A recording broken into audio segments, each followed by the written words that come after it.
भक्त्या त्वनन्यया शक्य अहमेवं विधोऽर्जुन ज्ञातुं द्रष्टुं च तत्त्वेन प्रवेष्टुं च परन्तप. So in 52 and 53 he's told us what will not work. Now he's saying what will work in these two verses. So he says, but by single pointed devotion, this is a fabulous term that he's using. Bhaktya ananyaya. Oh Arjuna, it is possible for me to be seen like this, known in essence, and entered into, Parantapa. What a beautiful verse this is. He's 55 verses in this chapter.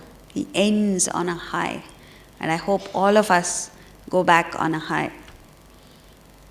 So what is he saying?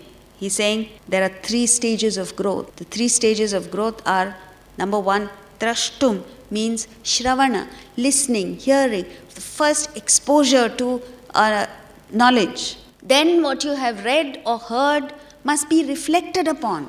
This is called jnatum. Manana must be done.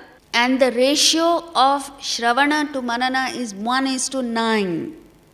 What do? We skim. You read one sentence from one paragraph, you read another sentence from another paragraph. There are people who tell me they've covered an entire book in one night. You may have read it, but what do you learn from it? What have you taken from it? So there must be reflection, manana. And this philosophy is not like a paperback that you can start and finish and then throw it away.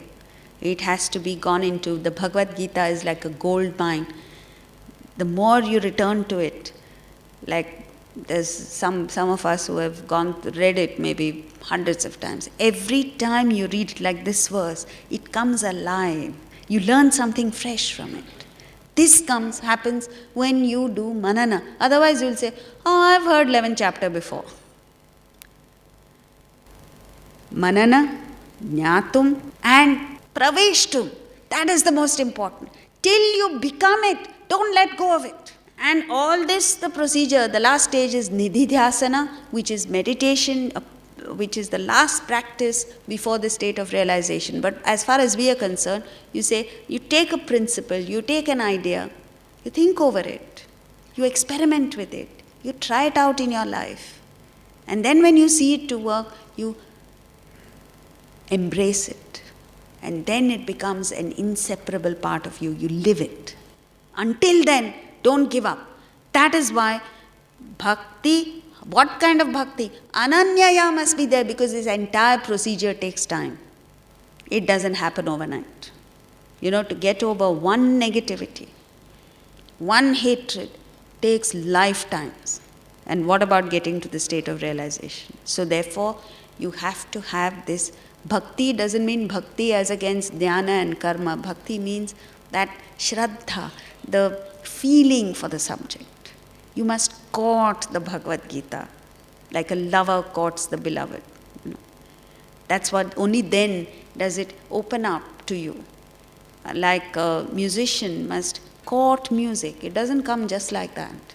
It comes after years and years of thinking, of manana, of going over it again and again and again. And that's why he's saying that. It's not in and through the sadhana.